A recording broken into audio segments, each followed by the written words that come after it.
Good morning, everyone, and welcome to the hearing of the Helsinki Commission. Important partner for the United States and one of the largest countries in Europe, both in terms of size and population.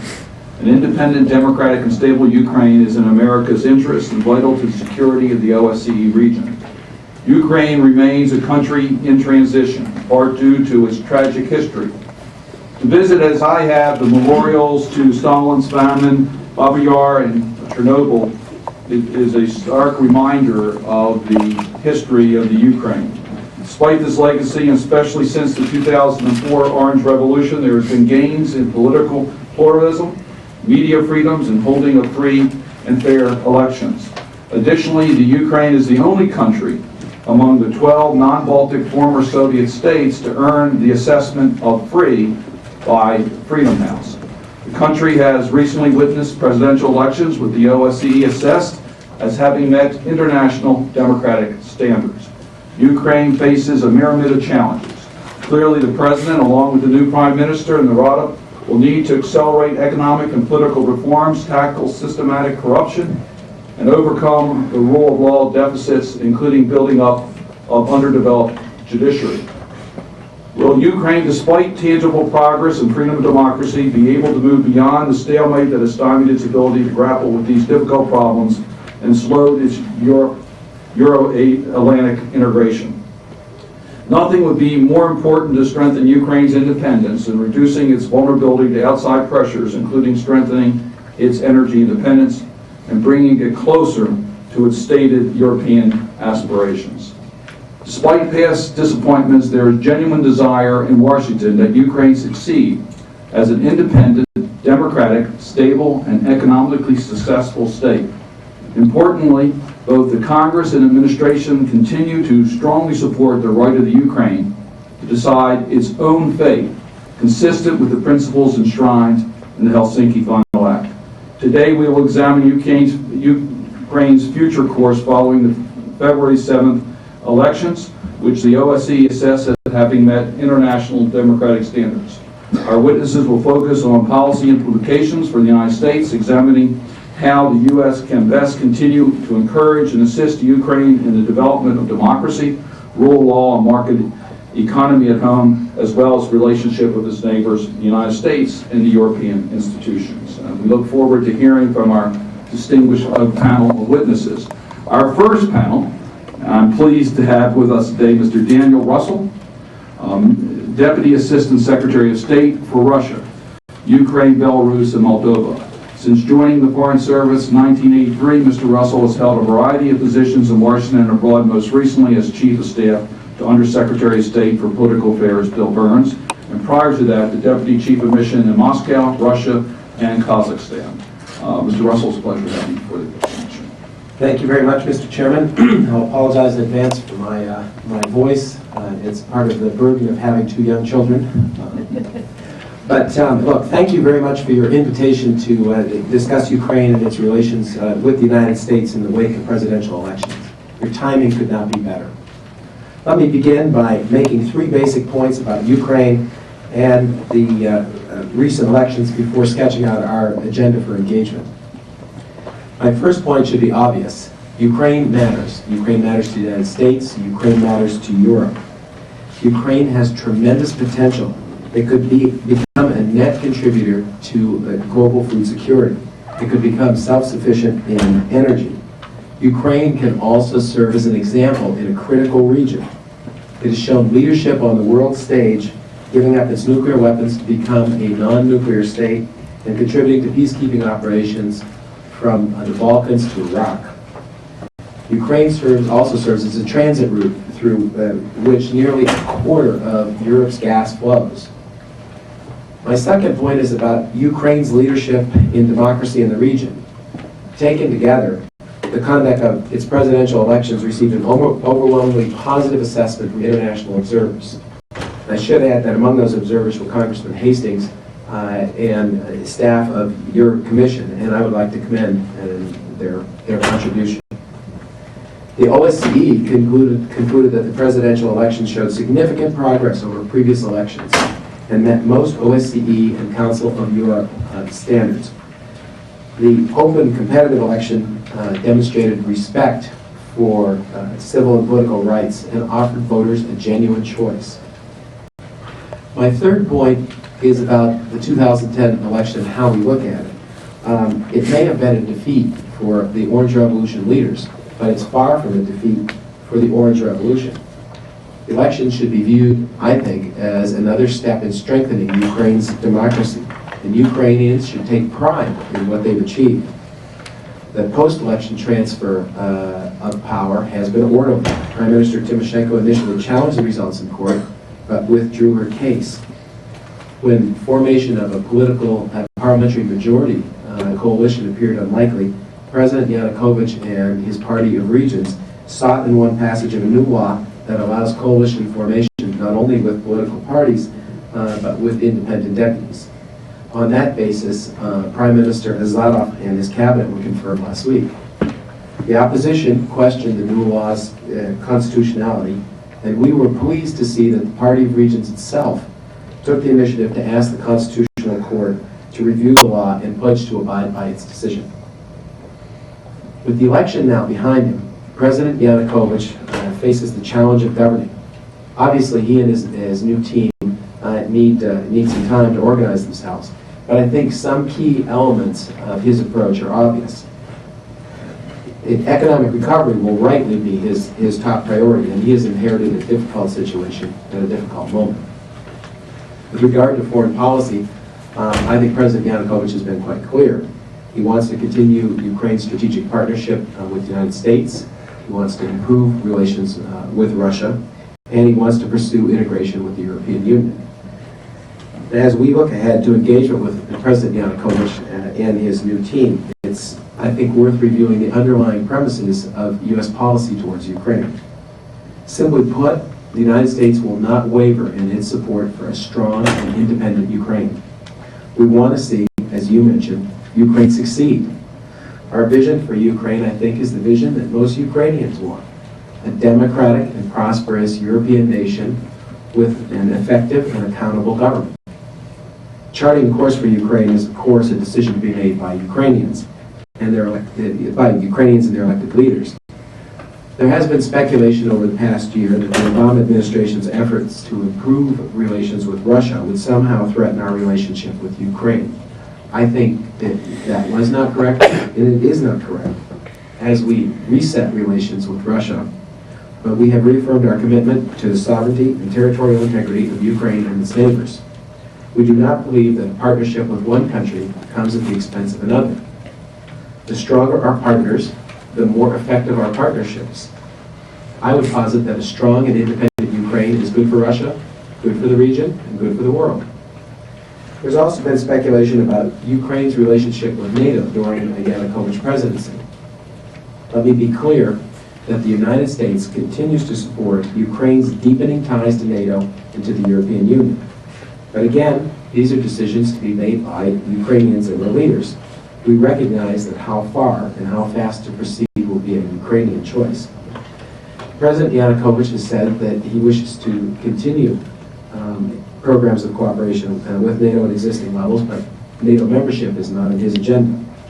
We respect that choice, but we want Ukrainians to know that NATO's door remains open. We look forward to cooperating with Ukraine to meet its objectives in the NATO-Ukraine Commission and its annual national program. Because of the importance that we attach to our relationship with Ukraine, once the Central Election Commission had announced the full electronic results of the election, President Obama was among the first world leaders to congratulate Viktor Yanukovych on his victory. National Security Advisor General Jones led the U.S. delegation to the presidential inauguration, where he met not only President Yanukovych, but Prime Minister Tymoshenko. And Mrs. Tymoshenko is obviously going to be one of the leaders of the opposition in Parliament, and we're going to continue our long-standing relationship with her. At the same time, we also plan to work closely with emerging leaders like Deputy Prime Minister Tihipko and Member of Parliament Arseniy Yatsenyuk. The development of new democratic leaders is important for all parties in Ukraine. Let me underscore that U.S. policy towards Ukraine will continue to focus on strengthening our strategic partnership. Our engagement and cooperation with Ukraine will continue to be guided by the U.S.-Ukraine Charter on Strategic Partnership. The Charter outlines enhanced cooperation across the full spectrum of mutual priorities, including economics, trade and energy, defense and security, strengthening democracy, and people-to-people and cultural exchanges. To advance the objectives of that charter, we now have a Strategic Partnership Commission established during the Vice President's visit to Kyiv last July. Our commitment to Ukraine is also evidenced by our assistance program, $123 million this year. The goals of our assistance are to bolster peace and security, strengthen democratic institutions, promote economic growth and energy efficiency, enhance security, secure Chernobyl, fight AIDS and HIV, and improve child health. In the spirit of our strategic partnership with Ukraine, I'd like to suggest 5 policy priorities that should be high on our shared agenda with the Yanukovych presidency. First, the United States is committed to policies that contribute to a democratic and prosperous Ukraine. And the United States stands ready to help Ukraine reach agreement with the International Monetary Fund as soon as possible.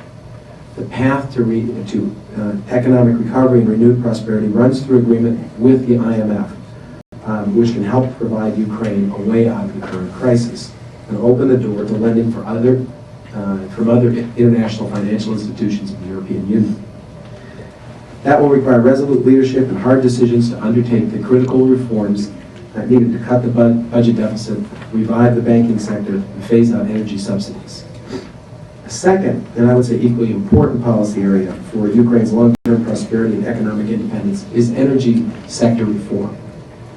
A gas sector based on transparency, competition, realistic pricing, and more energy-efficient gas distribution and consumption will be key. Third, the United States is ready to work to strengthen the business side of U.S.-Ukraine relations, which frankly I think are weaker than they should be. We welcome President Yanukovych's remarks in favor of creating incentives for investors, such as lowering taxes and cutting red tape. Our business community tells us that there is much more to be done to make Ukraine attractive to investors, from greater rule of law protection to serious action against corruption. The payment of VAT refunds would be a big step forward, I think, and a sign to our investors. A fourth area of cooperation in our relationship with Ukraine lies in nuclear security.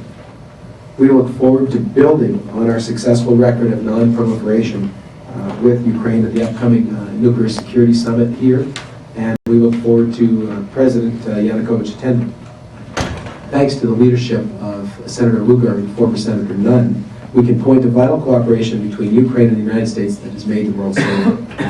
Finally, the United States wishes to strengthen bilateral security and defense cooperation. As part of that effort, we hope that the Ukrainian Parliament will pass legislation to allow joint military exercises on its territory this year. While the challenges in U.S.-Ukrainian relations are complex and demanding, I remain optimistic about the possibilities before us. It's important to both nations and both peoples to get this relationship right. We have a chance at the beginning of a new presidency in Kiev to redouble our efforts to do so.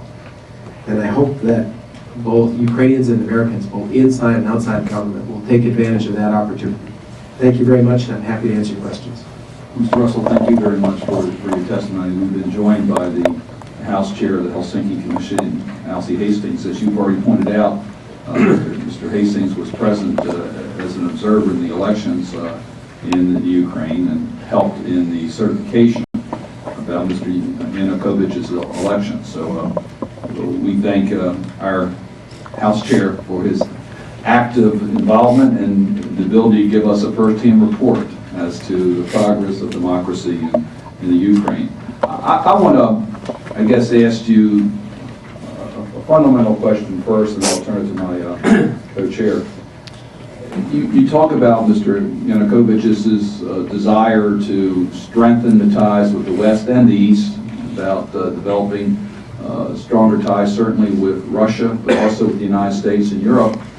And then you talk about our NATO desires, that we still believe that this is a country that is important in our European security arrangements. How can he accomplish all that? How can he strengthen the tie between the Ukraine and Russia, which was currently stressed during the Orange Revolution, in which Mr.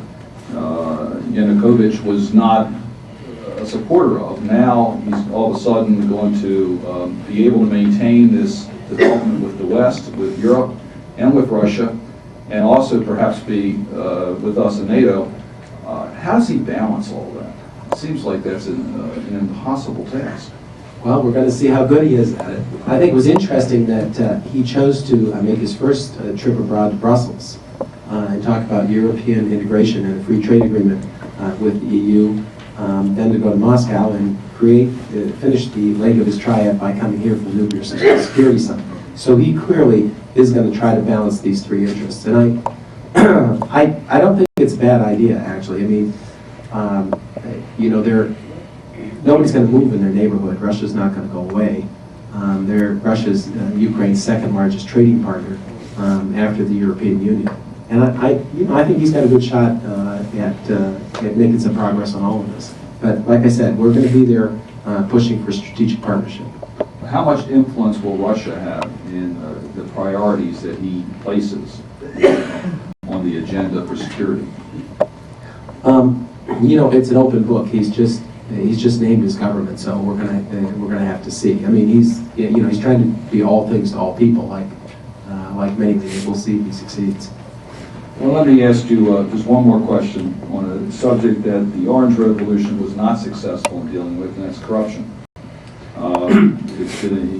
We've seen firsthand the consequences of corruption within the Ukraine. It's not unique for countries in transition, but certainly the game plan to deal with it has not been as successful as the United States would like to see it.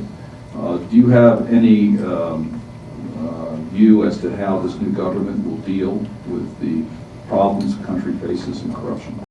Well, we agree with your assessment. It is a major problem in practically every field. Our Human Rights Report, which we just put out, talks again about corruption, which everybody knows. I think it's going to be key. If he's going to make progress on economic recovery, he's got to deal with this because if he's going to get ahead on economic recovery, he's really got to start with sound fiscal policies and pass a budget. He's got to figure out how to get the private sector to really, fuel economic recovery. And they need an effective banking sector to provide the financing to do that. Well, if you don't deal with corruption, you're just not going to get investors. And transparency and rule of law are part of the keys. He's talked about this, and we're gonna have to see how they do. But I agree it should be a priority, and it's something the United States is going to push. Look at your 5 issues that you've raised for priorities. So certainly democracy and prosperity is going to depend upon dealing with the corruption issues. The energy sector reforms, very much so. And we push the EITI as a framework to deal with the energy sector issues. On business investment by the United States or any country in Ukraine will be very much dependent upon a comfort level as it relates to dealing with the issues of corruption. So on every one of these areas, it's going to be fundamental that they have to deal with this, and their track record is not very good. I agree with you. I think they'll probably have a new program, with the IMF, and I suspect that transparency and rule of law are going to be a big part of that. I should also mention that we're coordinating with the European Union because I think if he wants to pursue European integration, clearly all of these issues are going to be key to that as well, because the European Union has goals for integration not particularly different than our own bilateral goals in this respect. So what is your advice to Congress? What would be your top recommendations for what the Congress should do in order to reinforce the goals that you laid out, which are goals that we fully support? We certainly encourage the new government to improve relations with all of its neighbors. That is fundamental to your regional stability, and it's fundamental to U.S. interest. What would your advice be to Congress? Well, I think, your co-chairman here has set a good example for engagement early and often with Ukraine, and I think it's important. I think it's important that the Congress is dealing. This is a country where the Rada, their parliament, is very important. That you engage with the leadership there, as we're doing in the executive branch, to try to push that forward. And we're going to look for your support, obviously, with our assistance programs. And if you could encourage some private sector businesses in your states, that if Ukraine does make some of these changes, to try to look if that's investment there or business opportunities would be a possibility. Well, as I said in my opening statement, Ukraine is very important to U.S. interests. It's a high priority of our commission. We have spent a lot of time visiting the Ukraine because we thought it was important to do that on many occasions, and so clearly it's just going to be a continued focal point for our interests, because we think it's important to the entire OSCE regions. With that, let me turn to Congressman Hastings, and again thank him for his leadership on traveling to the Ukraine and his continued leadership on this country and the place that the Helsinki Commission has placed in following the events in the Ukraine. Thank you very much, Mr. Chair. Okay, and Mr. Russell, I'll thank you very much. Mr. Chairman, I'm sure it's already been noted, but humble apologies for being delayed. But I had the distinct privilege and honor to participate in 3 Ukrainian elections, including the first round of the just passed presidential elections.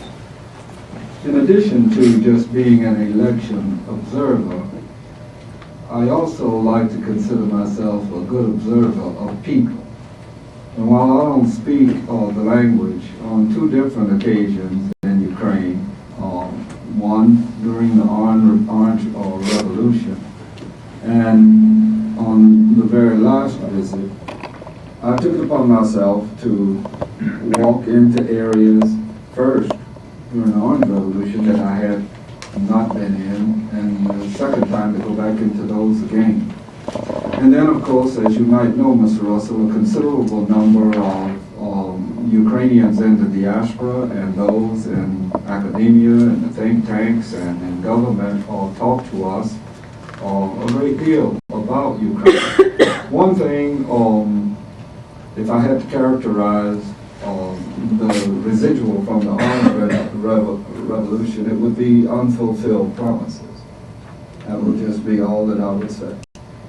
The other thing that I know is considerable frustration among those that are supporters of the efforts that have been put forward in Ukraine. Now, the United States doesn't have to make any apologies to anybody, and I'm not suggesting that they have or would, but we have a solid record of standing with the Ukrainian people over the decades in support of their struggle for freedom and democracy.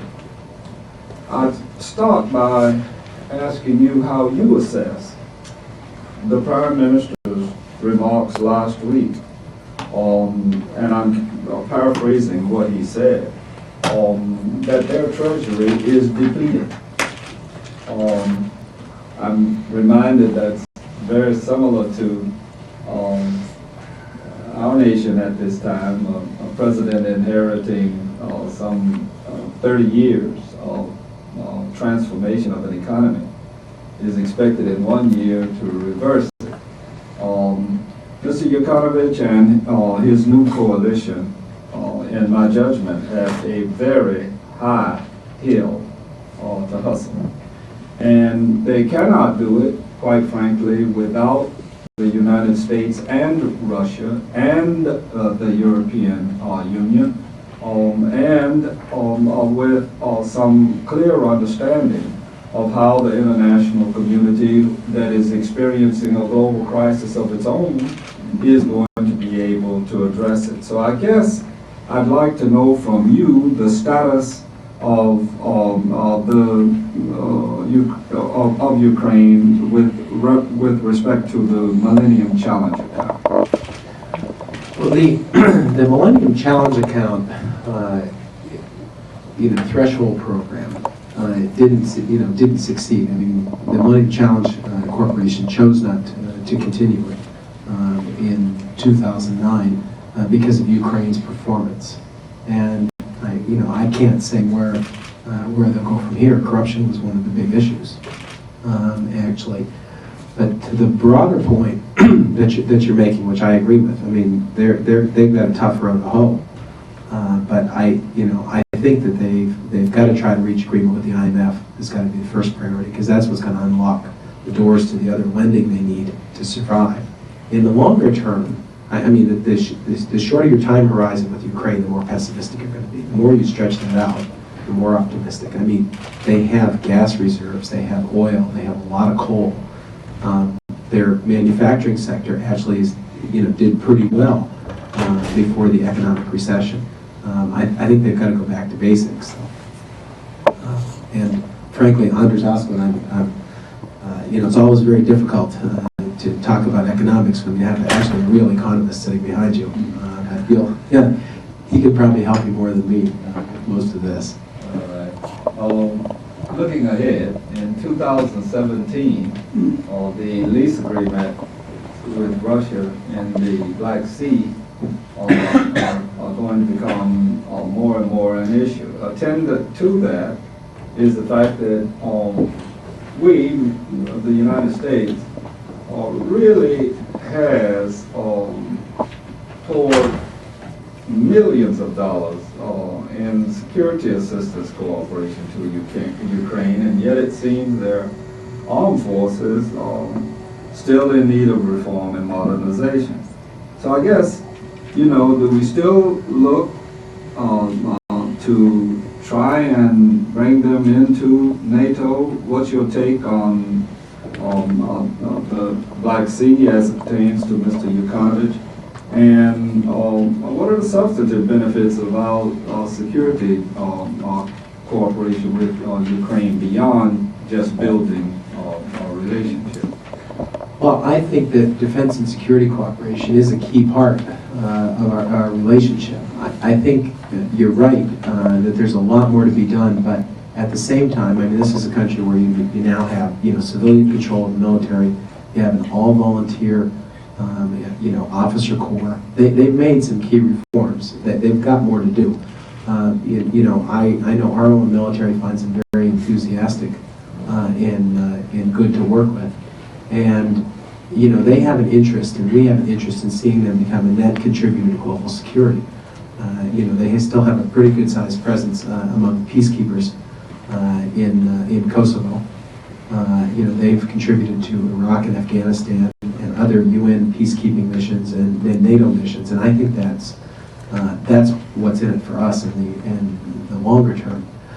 The question you posed about the Black Sea Fleet, I don't know what they're going to do, but what we support, Ukraine's independence and territorial integrity and their right to make their own foreign policy choices. So whatever they do, we would support something that obviously they freely enter into.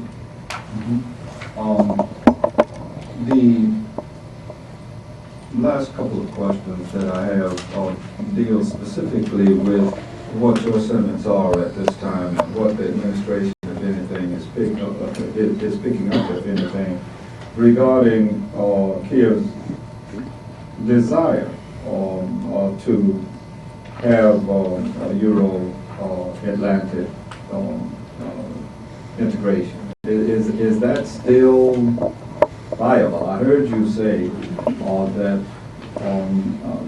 the new president's first visit was to Brussels, but I hasten to add that his second visit was to Moscow.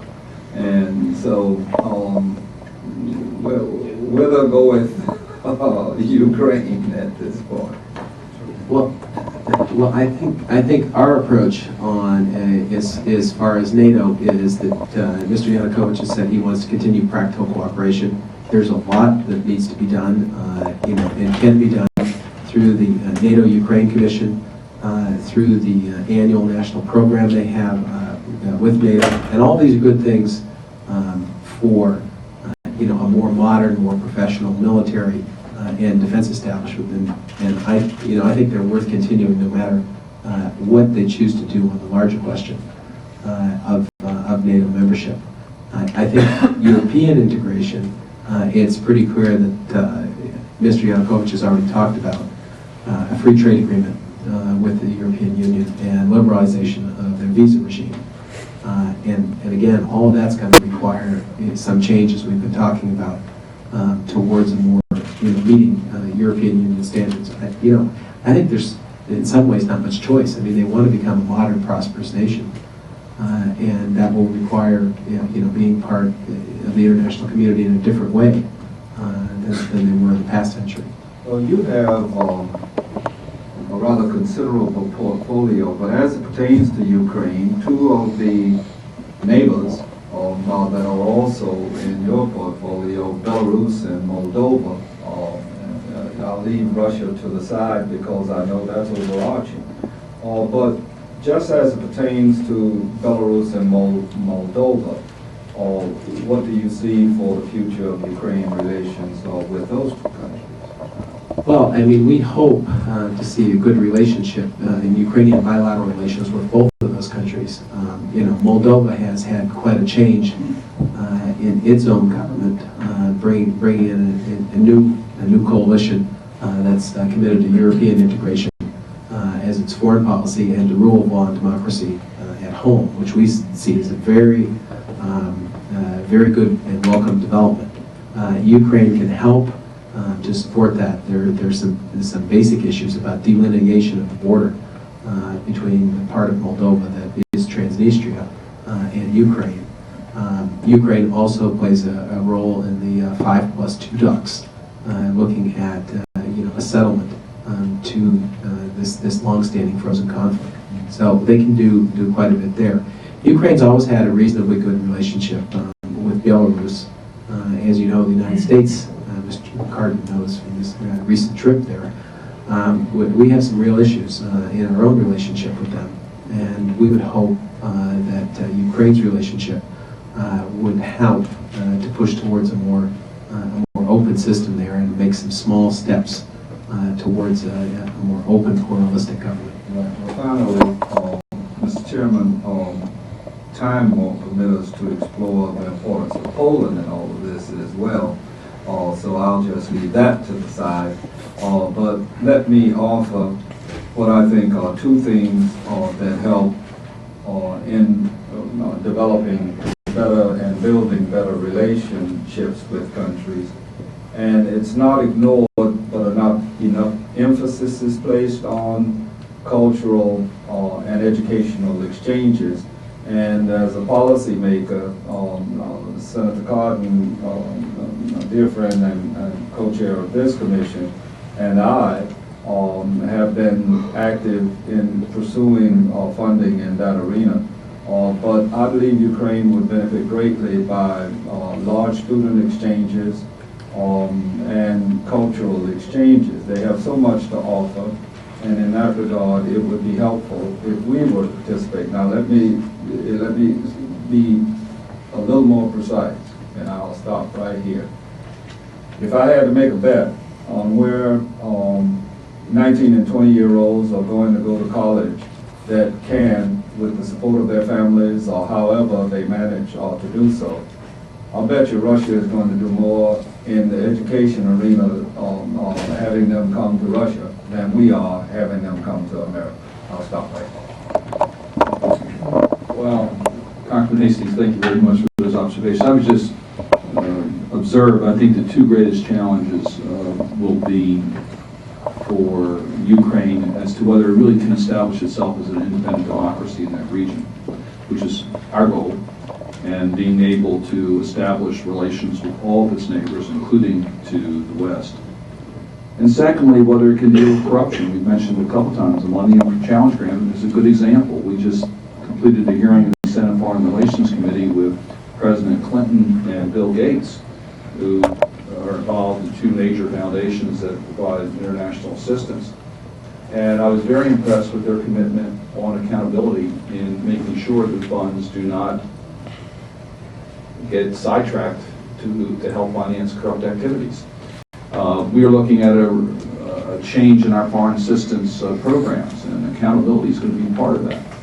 So Ukraine is a developing democracy that needs an independent economy, and they will have an independent economy, but it will not happen at the pace that they want if they can't get corruption under control. So I think those two issues are critically important as we watch the Ukraine, and I agree with Congressman Hastings. We need to look at its relationship with other countries, whether Moldova or Belarus.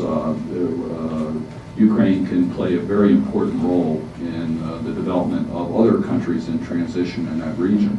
So I think it's in all of our interest to continue our focus on Ukraine and just observe with a great deal of, I think, optimism the recent elections being the expression of the people of Ukraine as to the future of their country. And we certainly are impressed by the new government's ability to form under very challenging circumstances. Thank you, Mr. Russell, for your testimony. I would want to observe that the ambassador for Ukraine had planned to be with us. He has taken ill. He must have similar children that you have. Maybe more in number. Yes. All right, better, you're better now. All right, is that better? Yes. All right. I want to thank you again. But I did want to thank the Commission for taking the opportunity to help raise the attention, the spotlight on Ukraine here in Washington. I think that's an important function of the Commission, and I applaud that leadership. I also want to thank you, Mr. Co-Chairman, for your personal leadership and the role that you've played in elections in Ukraine over the years. I think that's been very important. And commend my former colleague, Dan Russell, for some excellent testimony. Today, I'd like to underscore why the issue of Ukraine should matter in Washington, outline key benchmarks against which to judge the policies of Ukraine's new president, and offer recommendations for U.S. policy. I agree that we should not underestimate what has just happened in Ukraine this year. This election is a victory for the consolidation of democracy. And yet, for most of us that follow Ukraine closely, there is a sense of disappointment. Why is that? First, the leaders of the Orange Revolution failed to deliver the Ukraine which those protesters on the Maidan were calling for back in 2004. Second, Ukraine's track record of good elections has yet to translate into a track record of good governance. And third, we've been disappointed by the timidity in the West to continue to support Ukraine. So President Yanukovych therefore assumes the presidency in an atmosphere of pragmatism. The history of conflict in Europe is about uncertainty in the space between Germany and Russia. And this would not matter if the Russia of today had evolved and changed to become like the Germany of today, but Russia has not. Ukraine's statehood remains fragile. If Ukrainian democracy continues to succeed and helps produce good governance and economic growth, it will serve as a powerful example in a region that desperately needs positive examples. And that is why Russia has a strategy which in some terms essentially is rollback. The strategy has been well articulated by Russia's leaders, including President Medvedev's declaration of privileged interests, the commitment to protect Russian citizens wherever they may live, as well as in Russia's new security strategy. In contrast, I'm not convinced that either the West or Ukraine itself has a very clear strategy about the way forward. So let me first address Ukrainian policy, as what President Yanukovych does will have more of an impact on Ukraine's place in the world than any outside actor. He's off to a good start with an early visit to Brussels, followed by one to Moscow. He's outlined his 4 top priorities of EU integration, returning good neighborly relations with Russia, developing relations with Ukraine's neighbors, and pursuing strategic partnership with the United States. I think as we look forward, we should judge Ukrainian policy by several benchmarks. First, Russia. How does Kyiv manage its relationships with Moscow? A stable and positive bilateral dynamic requires Ukraine to behave as and be treated as a sovereign independent actor. Key issues include whether Yanukovych maintains a non-recognition policy towards South Ossetia and Abkhazia, and whether he opens the door to an extension on the Black Sea Fleet in Sevastopol. Energy security. Russian interests have been keen to gain control of Ukraine's energy infrastructure. Will Yanukovych agree? If he believes energy is a national security issue, as I do, the new government would pursue a serious energy efficiency strategy. International economics. The government's handling of the IMF will be an early test of its credibility. I'll leave the details of this to Anders. But similarly, a key question is how Yanukovych handles the common economic space with Russia. Does he do so in a way that negatively impacts Ukraine's WTO membership or the prospects for a free trade agreement with the EU? Regional relations. Does Ukraine use its regional weight to support Moldova and a resolution of Transnistria? How Yanukovych handles ties with Belarusian leader Lukashenko and Georgian President Saakashvili will offer insights into the regional role that Ukraine will play, as well as the role that it wants to assume within Guam. The European Union. Will Yanukovych presses hard to grow Ukraine's bilateral ties with the EU, as well as take advantage of the Eastern Partnership? A free trade agreement and visa liberalization are key practical steps which would help Ukrainians actually be Europeans and move the country towards Europe. Non-proliferation. Ukraine had a spotty record of non-proliferation under then Prime Minister Yanukovych. Will Ukraine's arms sales track record continue to improve given the economic interests at stake? And finally, NATO. NATO is clearly not at the top of the agenda, nor should it be. The NATO-Ukraine relations do need to be on the agenda. Yanukovych, in fact, had a track record as Prime Minister of advancing NATO-Ukraine ties. So while the window has closed on rapid movement toward NATO, both sides should ensure that there is substance to underpin the NATO-Ukraine Commission. As NATO is a demand-driven bureaucracy, the signals from Kyiv will determine the substance. I believe it is an imperative to maintain the credibility of the historic Bucharest Summit decision that Ukraine will become a member of the alliance. If we look back in 5 to 10 years and the Bucharest decision is seen as hollow, there will be damaging implications for the alliance's credibility as well as for Ukraine. In the face of Russian opposition and genuine divisions within Ukraine, some have argued that we should aim for Finlandization of Ukraine, independent but not part of any alliance. When applied to Ukraine, these analysts imply that big powers taking decisions about Ukraine's future. I believe Ukraine must be in a position to determine its own future, including whether to pursue any membership in any alliance. These issues provide benchmarks against which we can judge the new government. I have modest expectations, but do believe that Yanukovych can deliver on campaign pledge to continue moving Ukraine towards Europe. His early visit to Brussels and his reception in Brussels are good signs. Yet the most important factor to achieve this foreign policy goal is what the government does domestically. Yanukovych's reception in Western capitals will be determined by whether he governs effectively, protects democratic advances, stabilizes and grows the economy, and ensures Ukraine is a reliable energy partner. In terms of implications for U.S. policy, I'm not convinced that the West as a unit yet has a coherent strategy, although Vice President Biden's visit to Kyiv last year helped lay out excellent principles for U.S. policy. We cannot afford to put Ukraine on the back burner or accept the argument that U.S. engagement is somehow provocative towards Moscow. We should not accept the argument that Ukraine is messy or too divided as an excuse to engage. While changes in Ukraine are unlikely to be decisive in the next few years, the trend lines could take Ukraine further away from rather than closer to Europe. And we do not want to look back at Ukraine's next election and wonder what happened. So, Mr. Chairman, as part of my effort to outline a way ahead for U.S. policy towards Ukraine, I offer 6 recommendations to conclude. First, be in the game. Ukraine is in play, and we need to engage and be present. The appointment of John Teft as our ambassador, the visits by Vice President Biden, National Security Advisor Jones, and President Obama's congratulatory call to Yanukovych are key steps in this effort. This high-level outreach should continue. Second, articulate a vision. We need to recommit to building a Europe whole and free, energizing the bipartisan tradition behind this vision, and making clear that Ukraine has a place within this vision, as does Russia. Third, maintain funding. We need to protect our funding for transition in Ukraine, as the Freedom Support Act model of graduation no longer applies in Europe's East, in my view. Higher per capita GDP does not necessarily translate into a democratic Ukraine anchored firmly in Europe. Fourth, reach beyond leaders. Unfortunately, Yushchenko was a failure.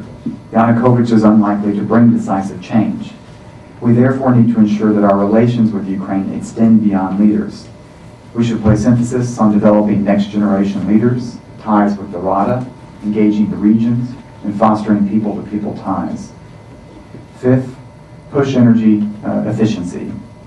The United States and Ukraine need to get serious about working with European partners to support energy efficiency in Ukraine as a national security strategy. And sixth, enhance military-to-military ties. We must ensure that close military-to-military ties continue and are backed with funding through foreign military financing and foreign military sales. And we must push back when Russia tries to portray military cooperation with Ukraine as provocative. In the wake of Ukraine's election, Yanukovych is now president and his party leads the government. Now is the time to move beyond stalemate. Just as much as we hold Kyiv to that standard, we must hold ourselves to that standard. Thank you, Mr. Chairman, Mr. Co-Chairman. I look forward to your questions. Wilson, thank you for your comments. Dr. Asman? Thank you very much, Mr. Chairman, and I would very much like to thank you for this opportunity to speak on a topic that I consider very important, how Ukraine should move beyond the stalemate, as you so rightly have put it in the headline, in the sphere of economic reform. I leave the political aspects to Dan Russell and Evan Wilson, and just want to concur with their statement, and I'll focus entirely upon the economic aspects. Ukraine has established an open market economy with predominant private ownership. And from 2000 to 2007, the country had an average economic growth of 7.5% a year. But then came the global financial crisis, and last year GDP fell by no less than 15%. And this shows partly that Ukraine is part of a world economy and therefore vulnerable, but it also shows that it's not performing up to its potential. Its big problems, as you pointed out, Mr. Chairman, is pervasive corruption and poor business environment. And the question today is what and how can be done about it. I co-chaired an independent international expert commission that has written a report on what the new government should do during its first year in power. We call it Proposals for Ukraine 2010, Time for Reforms. And our contention is that Ukraine today has a unique possibility to move ahead, because a new presidential elections with a new government is always a good time to undertake reform. And on top of that, if you have been badly beaten by an economic crisis and are coming out of it, then you can act. And our three main conclusions, to put it first, is that Ukraine needs a new capacity for economic reform. Second, a clear prioritization of which the top priorities are so that they are really carried out. And thirdly, it needs to utilize international organizations as lighthouses or anchors to guide its reforms. So let me start with the first point. Ukraine needs to establish a new capacity that is independent of the agencies to be reformed. We recommended the creation of a reform commission at the cabinet of the ministers, headed by a powerful deputy prime minister. Such a deputy prime minister, Sergei Tehipko, has now been appointed. The reform commission should have its own budget and a single goal to design and implement reform. This must come from above. At the same time, President Yanukovych has now formed a reform committee at the presidential administration that he chairs himself, and he did set this up on the second day of the second day in office. And he has also appointed the first deputy head of his presidential administration, Irina Kimova, who's an outstanding economic reformer, to be the executive secretary of this reform. Second point is that Ukraine needs to have clear reform priorities. And the short of it is that they must improve the effectiveness of the state, achieve financial stability, allow private enterprise the freedom of the market, and make social policy more effective. And the government has adopted a coalition program that is already out, which is called Stability and Reform. By and large, all the bullet points in this program are the right ones. But of course, they are bullet points rather than clear plans. So this looks promising, and it, to a considerable extent, it reflects the views of our Commission. The problem in Ukraine so far has not been what should be done. There's a broad public consensus. The question is if it should be done and who should do it. There's always a reason not to do things. And therefore we think that, as everybody here has expressed today, the United States, the IMF, and other international organizations need to help Ukraine to break through this political logjam, which is very much created by the interest of corruption. And actually the United States should engage in the promotion of reforms that are beneficial for Ukraine's future governance and economic welfare. To summarize our Commission report, we've found 10 top priorities for this year. First, carry out gas reform. That's vital. Second, make the National Bank of Ukraine independent to give a proper basis for the banking system. Third, move towards inflation targeting with a floating exchange rate to stop future high inflation. Fourth, cut public expenditures. There's no way to run a country with a budget deficit of 8 to 10% of GDP budget deficit. Fifth, undertake comprehensive deregulation of enterprise, cut all this red tape. This I'm very hopeful about. Sixth, conclude a European Association Agreement, which would include a deep and comprehensive free trade agreement. 7, get privatization going again. 8, legalize private sales of agricultural land. 9, adopt a law of the public information to fight corruption. And 10, complete the modern commercial legislation. And all these measures are truly vital, and they can be implemented within a year. In most cases, there are already draft laws lying ready to be adopted. And if I should point out one thing that is absolutely key, that's the gas reform. Currently, Ukraine subsidizes the import of Russian gas to the tune of 3% of GDP each year, which makes no sense whatsoever. And this has to be changed. As Dan Russell in particular pointed out, the IMF will be the key in this process. The IMF will go out and start negotiating a new agreement very soon indeed. And it will contain a gas reform and sensible macroeconomic policies. And of course, the European Union is also currently negotiating a substantial association agreement, and it is also involved in the gas reform. The role of the United States here, as the biggest shareholder in the IMF, is of course push the IMF in action, as Dan Russell spoke about, and the US also should engage in the gas reform. I think that Congressman Hastings mentioned something very important. Ukraine needs a new, broader, educated elite. And therefore I think that the United States should offer hundreds of student scholarships for Ukrainian scholars to come to this country. Let me thank you with these words.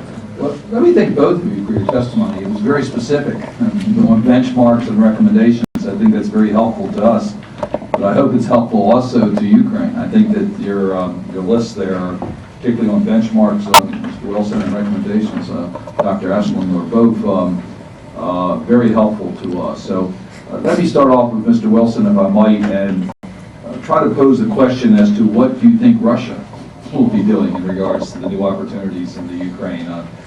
Congressman Hastings mentioned the issues of stronger exchanges between the two countries, whether it's students or elsewise. I think many of us in the West thought the history between Russia and Ukraine would serve the East, would serve the West well in building a strong relationship with Ukraine. But looking forward, it's going to be based upon mutual interests going forward. And Russia certainly has the geographical advantage over the West in developing a closer tie with Ukraine. Now, again, I personally believe that the United States needs to develop a closer relationship with Russia. So this is not saying this in a hostile sense, but trying to figure out the policies for the United States. How should we anticipate Russia's response to the opportunities in the Ukraine? That's right. I think you're absolutely right. Ukraine and Russia should be expected to have good relations. There's every expectation that should be the case. I think Russia and Russian leadership has learned some lessons in Ukraine. In 2004, then President Putin overplayed his hand, went with pretty an outright, overt endorsement of candidate Yanukovych at the time for president. And I think that actually hurt Yanukovych in 2004 because it was heavy-handed. And I think the Ukrainian people who are open and receptive to close ties with their northern neighbor saw this as an overt effort to manipulate their political process and didn't like that, responded to that. I think it's been interesting to watch over time the way that Moscow is related to Ukraine. In some respects, became somewhat disenchanted with Yanukovych as their candidate, if you will. Made more of an effort to develop a relationship with Prime Minister at the time, Prime Minister Timoshenko, but dug in a hard line against President Yushchenko. And I think some of the approach that Russia took over the past years during President Yushchenko's tenure were actually quite dangerous. The letter that Medvedev sent to Ukraine basically refusing to have an ambassador until the president was gone. President Putin's challenging of Ukraine's sovereignty at the Bucharest summit, certain activities taking place in Crimea were downright potentially dangerous, laid the seeds for a potentially dangerous future. But I think Russia looks at the situation in their view, they think they've had a bit of a victory, but I think it is a tactical victory. In one respect, they've seen the defeat of the Orange Revolution leaders, especially Yushchenko. Remember, Yushchenko actually ran in this election. If he had been a successful president, he could have had a second term and delivered on the vision, which had very much irritated the Russians. He failed, he lost. Now, I don't think Russia had the plan, there was the reason for why he lost. I think he lost on his own merits. But Russia also sees himself as having succeeded in pushing NATO off the agenda. I do think these are tactical victories because I think as Dan Russell began, the principles of the Orange Revolution were not defeated in this process. So I think it's important to watch this relationship.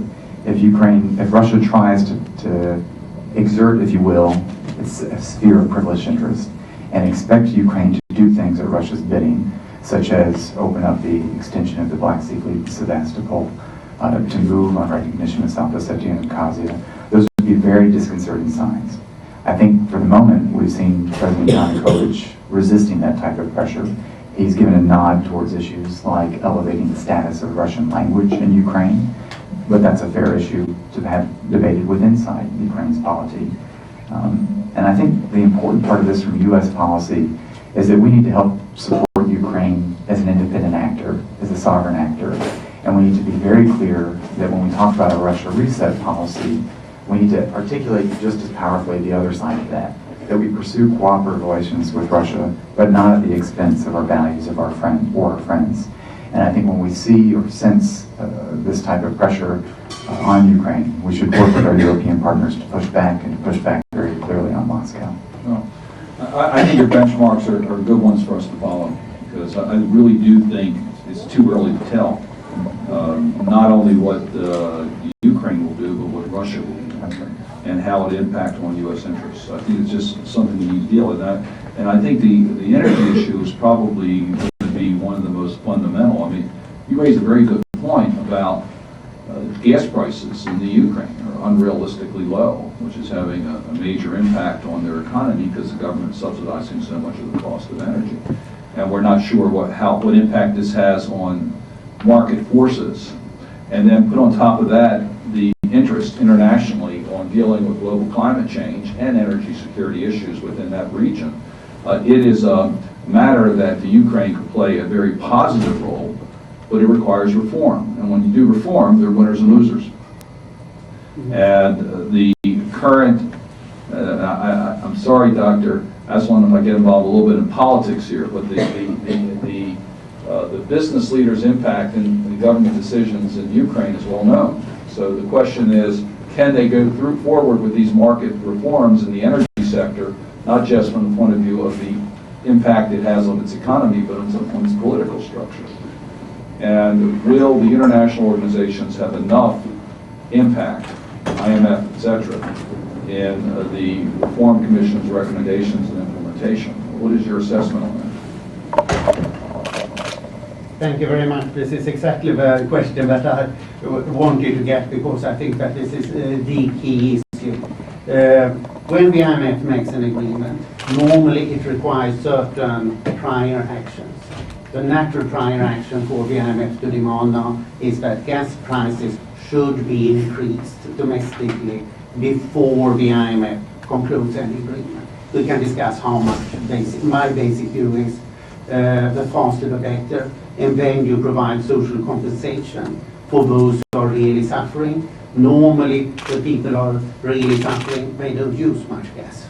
So it's not so much you have to pay. So from a state point of view, you can save $3 out of 4 by raising the prices and giving full social compensation. And I think that the Ukrainian government is ready for this, because they realize that they can't play an old game for too long. And what we're gradually seeing is that these big businessmen, they prefer to be owners of enterprises rather than sit and playing an arbitrage play between low controlled prices and free, much higher prices. So I think that this is the time to make the push, and the IMF, the US, and the European Union are all highly aware of this, and I do hope that they will hold firm and get that done. Thank you. One of you mentioned the fact that I didn't realize that Ukraine has a large coal reserve, which I wasn't aware of. Is there a concern that you might find an increase in the utilization of coal, which could also compromise then our global climate change issues and it deals with security issues also, as far as the pipelines, etc., as part of the way that the Ukraine responds to the IMF's desires? Is that on the table?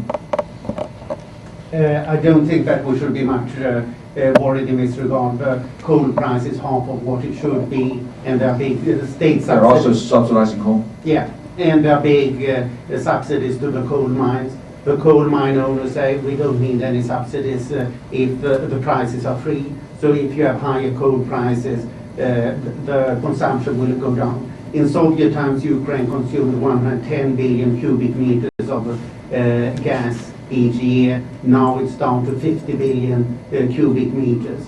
So just let the market function and you will get a reduction. Ukraine was the most energy intensive economy in the world in Soviet times, even worse than Russia. So therefore you have huge benefits to get.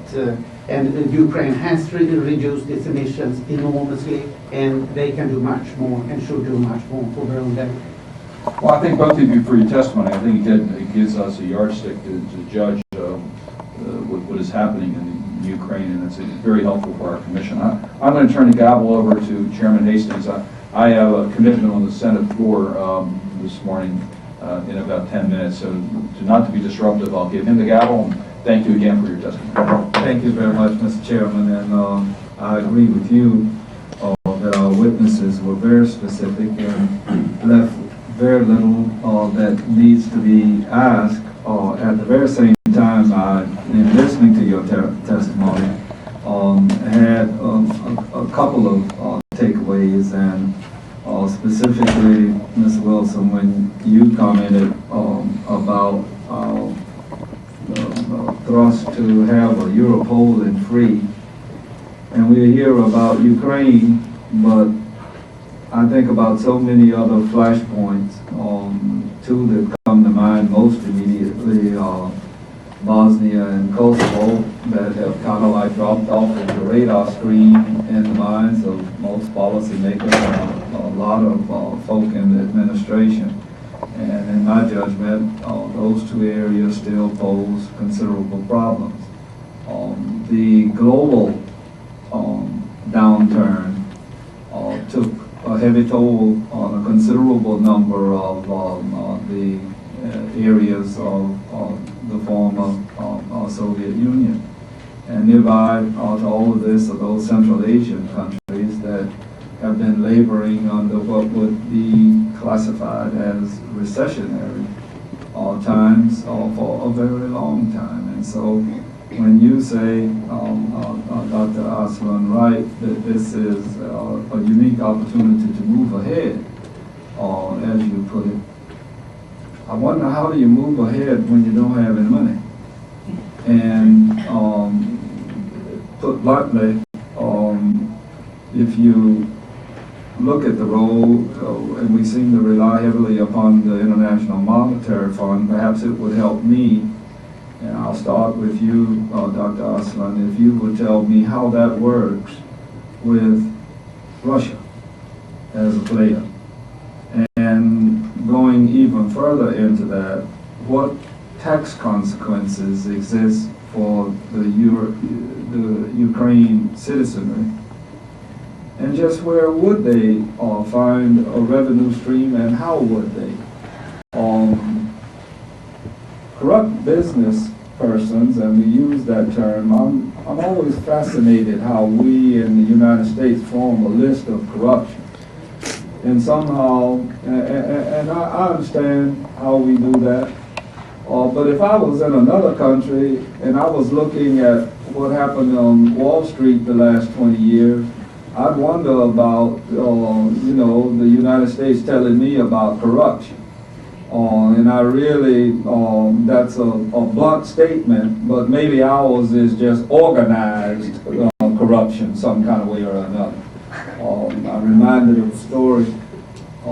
People were telling me how bad organized crime was in South Florida, and this is 40 years ago. And at that time, I had been robbed face to face with a gun 3 times. My house had been broken into 7 times. I had 3 cars stolen, 2 from church. And I said that I wasn't as worried about organized crime as I was disorganized crime. Killed me. So, and that's a real true story about my own life. And when the Prime Minister so rightly said the other day, Prime Minister Azarov, that the debts that are owed to the population, and in this case, Mr. Yanukovych, rightly, as I'm sure Ms. Tomoshenko must have as well, said that we're going to take care of you. Don't worry, we're going to be able to pay you. And then evidently Azarov had done his own auditing and learned that he doesn't have anything to pay him with. And so where do they go from here, Dr. Aslan? And then I'll come back, Ms. Wilson, to you on a couple of other matters. I hope there were a few questions in there aside from personal ruminations. Thank you very much, Mr. Chairman. Most certainly, I would start with one saying, booms are times of corruption, depressions are times of moral rearmament. Yeah. And therefore, I think that the crisis now is good. We see the same thing in Ukraine as here. People tolerate corruption much less when the times are bad than when they are good, and therefore they want to do something about it. One area where this is very striking is in the red tape of petty corruption in the bureaucracy. Here there is a strong general sense now in Ukraine that we must do something about it. And we've seen several countries in the former Soviet Union, in particular Georgia, but also Azerbaijan and Kyrgyzstan, have cleaned this up. If they can clean it up, why shouldn't Ukraine be able to do that? Ukraine is today the 110th country in the world in terms of GDP per capita, according to the IMF statistics, which is far too low for a country with a generally educated labor force, and 2/3 of the young now get some kind of higher education. So you can say that human capital is hardly anywhere worse used than in Ukraine. So the essential thing is just free them and give them possibilities to work. That doesn't cost money, that saves you money, cutting down the bureaucracy. And that's also the reason why it should be possible to do the gas reform now, because the government has to listen to the IMF. And this here is rather a limited number of corrupt people who are trying to benefit from that. It's much more difficult to do that in bad times. But essentially taxes in Ukraine are already high. Tax collection is good, surprisingly. The problem is too big public expenditures. I've already talked about the gas subsidies. The second, or energy subsidies more broadly. The second is discretionary enterprise subsidies, which are almost as large. The third big area is the pension expenditures. Ukraine spends 16% of GDP, more than twice as much as this country, on public pensions, which makes no sense. It goes to people who retire in the 40s, through various early pension schemes. The retirement age for women is 55, for men 60. It doesn't make sense. These people should continue working. So pension reform is the politically difficult thing that needs to be done. With regard to Russia, Russia has a positive attitude towards IMF support for Ukraine, and was interested in getting IMF money for Ukraine also in December when the big Western countries said no. With regard to the tax system, not that much needs to be changed there. It's mainly unnecessary public expenditures that go to the corrupt, that it should be stopped. Thank you. Well, turning again just very briefly to Russia, it would seem to me that what they have done by cutting off their gas resources last year to Ukraine was particularly brutal and in the dead of winter. And second, Ukraine pays the highest prices for their supplies of all of the European countries. And so Russia, whether they get money from the IMF or not, seems to be in a position of win-win. And let's put something here on the table. I was at the first election, and I read the words of Mr. Yushchenko and Ms. Tymoshenko and Mr. Yukounovich and others whose names I can't remember.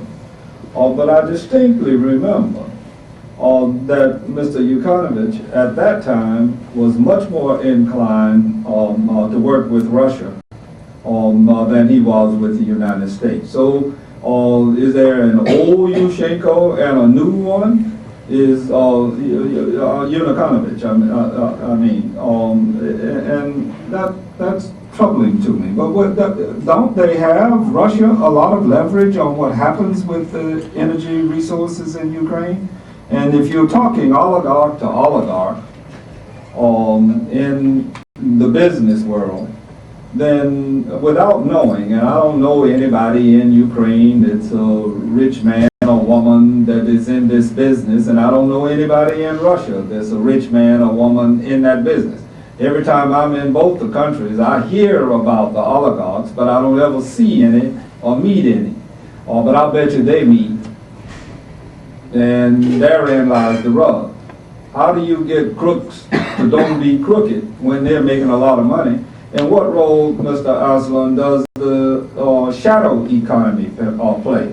When I'm down in the train system in Kiev, I can see, just like if I walk over here in Anacostia, I can see that shadow economy at work, and I'm not decrying it. Americans don't quite understand that a large part of the underpinning of this country is a shadow economy. And if it didn't exist, we'd be in worse shape than we are now. For some strange reason, folk don't seem to want to accept that.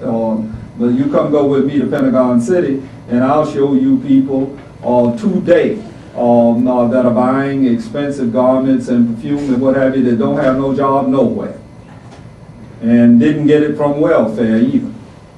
So it's a strange environment that we live in this world. I'm sorry, perhaps Dr. Aslan, not to keep you on the spot, I'll put those in the catalog and then come back and talk to me about it, and I'll go to Mr. Wilson, and maybe along in the same vein. When we talk about reliable partners in energy, how are you going to be a reliable partner when somebody else has all of this leverage over you? And let's put something else on the table. While there's an extraordinary Ukraine diaspora here in the United States and elsewhere in the world, there are more Russians in Crimea, Russian sympathizing people in Crimea than all of the diaspora combined.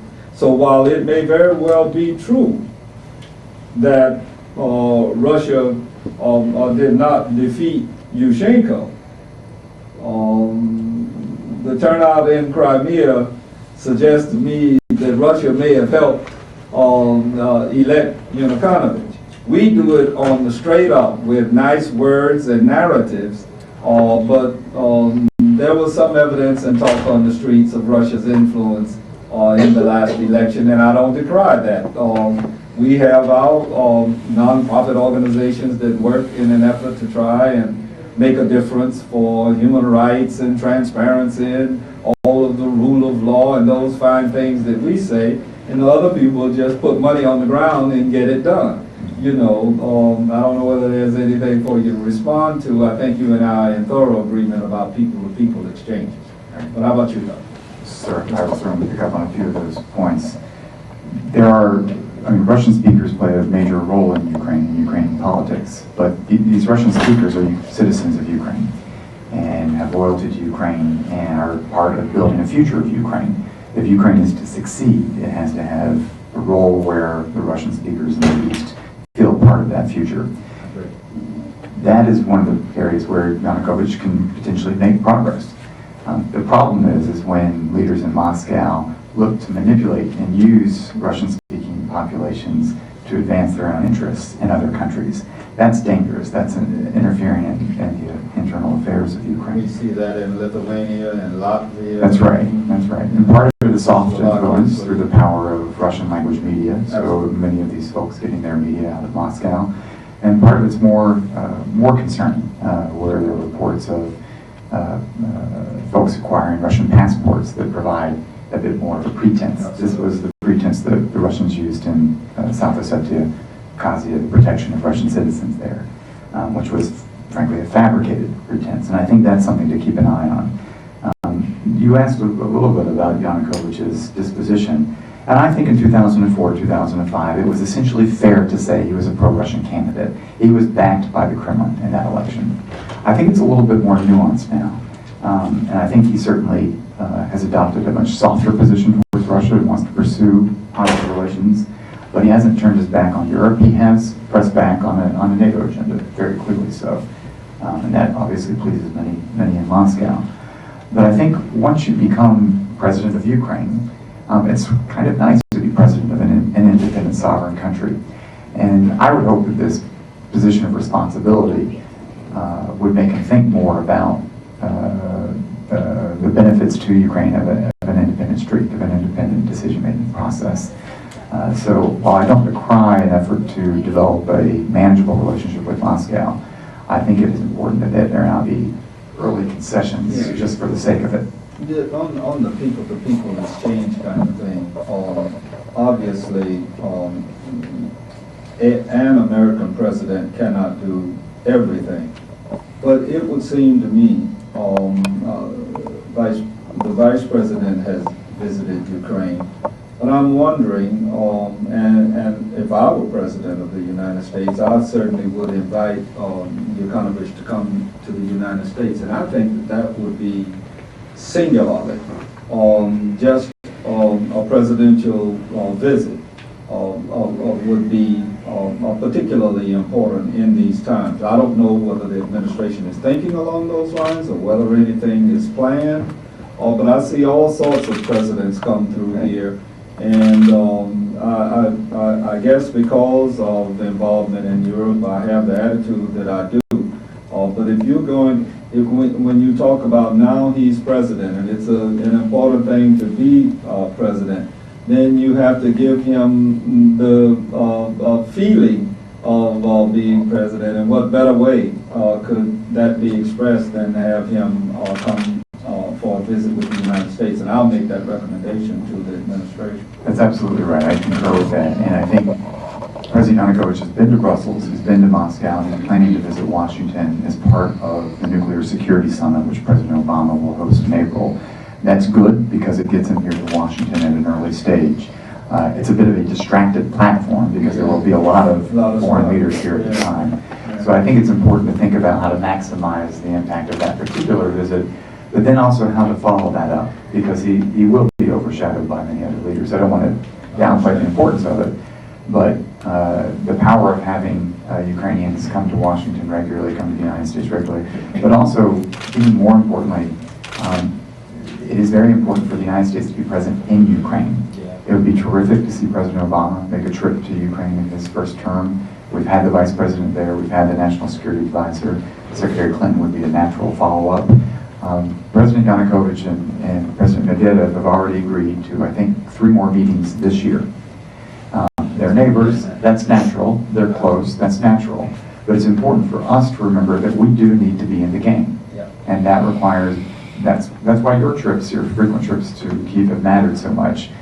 We need to have senior Americans showing up in Ukraine, engaging their interlocutors, keeping these issues on the agenda, cajoling, pressing, but also exchanging information, strengthening the ties here, because they will be having that on a very frequent basis with their Russian interlocutors.